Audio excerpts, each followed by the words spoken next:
لا خوف عليهم ولا هم يحزنون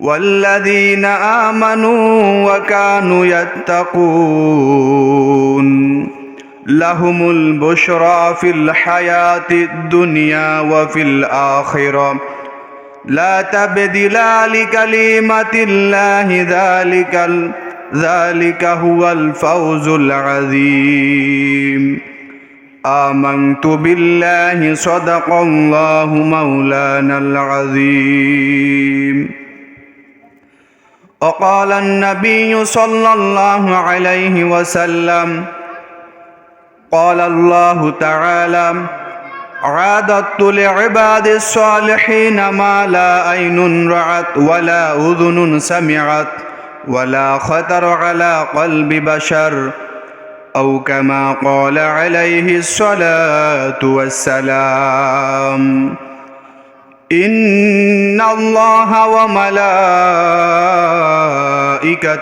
يصلون على النبي يا أيها الذين آمنوا صلوا عليه وسلموا تسليما اللهم صل على سيدنا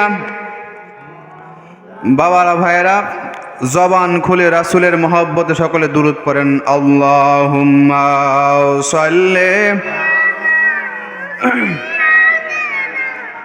মাওলানা মুহাম্মদ ওয়া আলা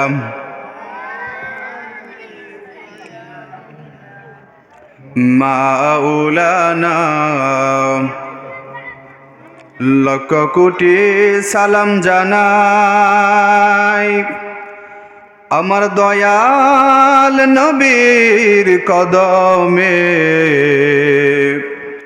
নবী বিনে কি লাভ হবে কবর হাসর মিজানে আল্লাহুম্মা সাল্লি আলা সাইয়্যিদিনা জবান খুলেন সকলে জবান খুলেন ভাই আওয়াজটা সুন্দর করে দাও সাইয়্যিদিনা মাওলানা مد اللهم صل على مولانا محمد وعلى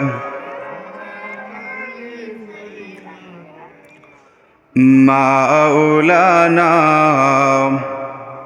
مد لا إله জোরে লা ইলাহা জোরে লা ইলাহা ইল্লাল্লাহ লা ইলাহা হো লা ইলাহা হো লা ইলাহা ইল্লাল্লাহ লা ইলাহা লা ইলাহা জিকির করো আশিকগণ জিকিরে মজাইয়া মন বলেন জিকির গণ জিকিরে মন জিকিরে হয় দিল রওশন ভাবে জিকিরে হয় ভাবে ইমানের সাথে হয় মরণ লা ইলাহা জোরে লা ইলাহা হো লা ইলাহা ইল্লাল্লাহ লা ইলাহা হো লা ইলাহা ইল্লাল্লাহ লা ইলাহা হো লা ইলাহা আল্লাহ আদম হাওয়া বানাইয়া মৌলা ধরাই দিলেন পাঠাইয়া আদম ইয়া মৌলা ধরাই 350 বৎসর কান্নার পরে তওবা, 350 বৎসর পরে তওবা কবুল নবীর উসিলা, লা ইলাহা জোরে লা ইলাহা হো, লা ইলাহা ইল্লাল্লাহ, লা ইলাহা হো, লা ইলাহা ইল্লাল্লাহ, লা ইলাহা হো, লা ইলাহা লা ইলাহা ইল্লাল্লাহ মুহাম্মাদুর রাসূলুল্লাহ সাল্লাল্লাহু আলাইহি ওয়াসাল্লাম।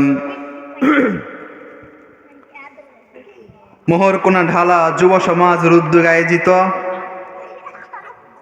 আজকের এই 8ম বার্ষিকী ইসালে সওয়াব মাহফিলের সম্মানিত সভাপতি পীরে কামেল মুফাসসিরে কুরআন শাহ সুফি আলহাজ হযরত মাওলানা শফিকুল ইসলাম সিদ্দিকী পীর সাহেব, পাড্ডা দারুর রহমত সিদ্দিকিয়া দরবার শরীফ, কিশোরগঞ্জ। উপস্থিত আছেন আরো স্থানীয় উলামায়ে কেরাম। আমার সামনে উপবিষ্ট আছেন মুরব্বী বাবারা, যুবক ভাইরা, পর্দার আড়ালের পর্দানিশীন মা ও বোনেরা। আমরা সর্বপ্রথম আল্লাহ রব্বুল আলামিনের দরবারে কালিমাতু শুকর আদায় করে নিচ্ছি যে আল্লাহ পাক রব্বুল আলামিন আমাদেরকে এশারের নামাজ জামাতে পড়ার পরে আরও একটা দিনই মজলিসে, যেখানে বসলে গুনাহ মাফ হয়, ঈমান তাজা হয়, এমন একটা পরিবেশে, এমন একটা জলছায় উলামায়ে কেরামের পরিবেশে যে মহান মনিব আল্লাহ রব্বুল আলামিন আমাদেরকে বসার মতো তৌফিক এনায়েত দান করেছেন। এজন্য ওই মহান মনিব আল্লাহ সুবহানাহু ওয়া তাআলাকে খুশি করার জন্যে আমরা জবান খুলে পড়ি আলহামদুলিল্লাহ। আজকের এই মাহফিলটা হওয়াতে আমরা খুশি না বেজার? খুশি না বেজার? খুশি হইলে খুশির আওয়াজটা আরো উচ্চ সুরে হয়। কাজেই দিনের পরিবেশ, নেকের পরিবেশ, এখানে বসলে দিনের কথাবার্তা শুনলে, কোরআন হাদিসের কথাবার্তাগুলো শুনলে ঈমান তাজা হবে। কি তাজা হবে? ঈমান তাজা হবে। কাজে আমরা যে পরিবেশে বসেছি এটা কোনো সাধারণ কোনো পরিবেশ না। এটা আমার আপনার নবী, রহমতের নবী, মায়ার নবী সাল্লাল্লাহু আলাইহি ওয়াসাল্লামের জবানের ঘোষিত জান্নাতের বাগান। পড়েন সুবহানাল্লাহ। আল্লাহ রসুল হাদিসের মধ্যে বলেন, ক্বালান নবিয়্যু সাল্লাল্লাহু আলাইহি ওয়াসাল্লাম ইযা মারারতুম বিরিয়াদিল জান্নাতি ফারতাউ। আল্লাহ রসুল বলেন, হে সাহাবীরা, তোমরা যখন জান্নাতের বাগানের দিক দিয়ে অবস্থিত হইবা, তোমরা যখন জান্নাতের বাগানের কাছ দিয়ে যখন তোমরা যাইবা, তখন তোমরা জান্নাতের বাগানের মধ্যে প্রবেশ করিও, একটু সময় এখানে বসিও, আর এখান থেকে তোমরা ফল ভক্ষণ করিও। সাহাবায়ে কেরাম বলে, ইয়া রাসূলুল্লাহ, ইয়া হাবিবাল্লাহ, জান্নাতের বাগান আমরা দুনিয়ায় কোথায় পাবো? জান্নাতের ফল আমরা দুনিয়ায় কোথায় পাবো?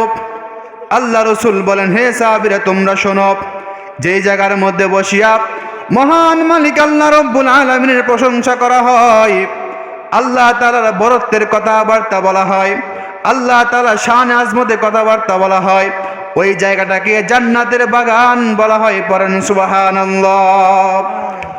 সাহাবায়ে কেরাম বলে, ইয়া রাসূলুল্লাহ, ইয়া হাবিবাল্লাহ, আমরা জান্নাতের বাগানের পরিচয় পাইলাম, এখন জান্নাতের ফল আমরা কোথায় পাবো? জান্নাতের ফলকে রহমতের নবী, মায়ার নবী তিনি বলেন, হে আমার সাহাবীরা, তোমরা শোনো, যখন আল্লাহ তাআলার বরত্বের কথাগুলো শুনিয়া, আল্লাহ রাসূলের শান আজমতের কথাগুলো শুনিয়া যখন তোমরা সুবহানাল্লাহ আলহামদুলিল্লাহ পড়বা, লা ইলাহা ইল্লাল্লাহ আল্লাহু আকবার বলবা, যখন আল্লাহ তাআলার বরত্বের কথা, আমি রাসূলের বরত্বের কথা, শান আজমতের কথাগুলা শোনার পরে যখন তোমরা সুবহানাল্লাহ আলহামদুলিল্লাহ পড়বা, তখন তোমরা জান্নাতের ফল ভক্ষণ করার স্বাদ তোমরা উপলব্ধি করতে পারবা।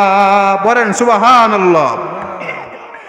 তাহলে এখানে আমরা আসছি, বসছি, এখানে আমাদের জবান দিয়া ভালো কথা বাহির হবে, ঠিক না বে ঠিক?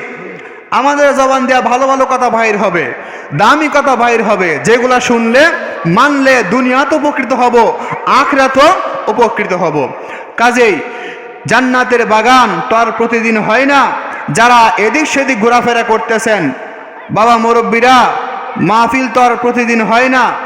কত সময় কত জায়গায় নষ্ট করে ফেলেন, এই সময়ের হিসাব হয় না। আজকে আল্লাহ এবং তার রাসূলের মহব্বতে একটু সময় দেন, হতেও পারে আল্লাহ তাআলা এই সময়টাকে কেন্দ্র করে আপনার আমার হায়াতের জিন্দগি মাফ করে দিতে পারে। পারে কি পারে না? বাবারা, ভাইয়েরা, যারা এদিক সেদিক ঘোরাফেরা করতেছেন, সকলে মাহফিলের প্যান্ডেলের স্থলে চলে আসুন। আমাদের দাওয়াতি মেহমানরা তারা সকলে এখানে উপস্থিত আছেন। সম্মানিত হাজিরিন, আমি আপনাদের সামনে আল্লাহ তাআলার কালাম হইতে কয়েকটি আয়াতি কারিমা তেলাওয়াত করেছি। তার প্রেক্ষিতে কিছু কথা বলার ইচ্ছা পোষণ করতেছি। আল্লাহ পাক রব্বুল আলামিন যেন এই আয়াতকে কেন্দ্র করে কিছু ঈমানি কথা, আমলি কথা জবান দিয়ে বাহির করে বলনেওয়ালা এবং শুননেওয়ালা উভয়জন যেন মানতে পারি, আমল করতে পারি। আমরা সকলে পড়ি আমিন। আল্লাহ রব্বুল আলামিন তিনি বলতেছেন, আলা ইন্না আউলিয়া আল্লাহ লা খাউফুন আলাইহিম ওয়ালা হুম ইয়াহজানুন। সাবধান, যারা আমার বন্ধু হয়ে গেছে, যারা আমার আউলিয়া, আমার বন্ধু ওলি হয়ে গেছে, তাদের কোনো ভয় নাই, তাদের কোনো চিন্তা নাই। কি নাই? তাদের কোনো ভয় নাই, তাদের কোনো চিন্তা নাই। এখন আল্লাহ পাক রব্বুল আলামিনের বন্ধু, আল্লাহর ওলি হইতে গেলে কি দরকার, কি গুণ প্রয়োজন হয়, কি আমল করলে আল্লাহর বন্ধু হওয়া যায়, জানা দরকার আছে না নাই? কি বলেন, জানা দরকার আছে না নাই? যদি আপনি আমি দুনিয়ার থেকে ওলি হয়ে কবরে যাইতে পারি, আপনার আমার কবর প্রশস্ত হয়ে যাবে। আর যদি আপনি আমি দুনিয়ার থেকে ওলি না হয়ে যাইতে পারি, আপনার আমার কবরের আচরণ ভালো হবে না। আল্লাহ রব্বুল আলামিন বলতেছেন, যারা আমার ওলি হয়ে গেছে, বন্ধু হয়ে গেছে, তাদের কোনো ভয় নাই, তাদের কোনো চিন্তা নাই। এখন ওলি হইলে কি গুণ প্রয়োজন হয়, কি গুণের দরকার হয়, আল্লাহ রব্বুল আলামিন পরবর্তী আয়াতে কারিমাতে আল্লাহ তাআলা সেই গুণের কথা বলতেছেন। আল্লাহ রব্বুল আলামিন তিনি বলেন, আল্লাযীনা আমানু ওয়া কানু ইয়াত্তাকুন। আল্লাহ পাক রব্বুল আলামিন বলেন, যারা আল্লাহর প্রতি ঈমান আনয়ন করেছে, যারা আল্লাহ পাক রব্বুল আলামিনকে মেনেছে, তাওহীদ রিসালাত মেনেছে, ওয়া কানু ইয়াত্তাকুন, এমনকি তারা যারা পরহেজগারিতা অবলম্বন করেছে, তাকওয়া অবলম্বন করেছে, আল্লাহ বলেন তারাই হলো আমার ওলি, তারাই হলো আমার বন্ধু। পড়েন সুবহানাল্লাহ। বাবারা, ভাইয়েরা, এখান থেকে আমরা সূত্র পাইলাম, দুইটা গুণ আমরা এখান থেকে পাইলাম। এক নাম্বার হলো ঈমান, দুই নাম্বার হলো তাকওয়া। যারা বিশুদ্ধ ঈমান আনয়ন করেছে, তাকওয়া অবলম্বন করতে পেরেছে, তারাই হচ্ছে আল্লাহ পাকের বন্ধু, তারাই হচ্ছে আল্লাহর ওলি। আল্লাহ রব্বুল আলামিন বলেন, যারা এই দুইটা গুণ দুনিয়াতে অর্জন করবে, যারা এই দুইটা গুণ দুনিয়ার হায়াতের জিন্দেগিতে মানবে, আল্লাহ পাক রব্বুল আলামিন বলেন, লাহুমুল বুশরা ফিল হায়াতিদ দুনিয়া ওয়া ফিল আখিরাহ। তাদের জন্য সুসংবাদ, দুনিয়া এবং আখিরাতে তাদের জন্য সুসংবাদ রয়েছে। দুনিয়াতে তাদের কোনো ভয় নাই,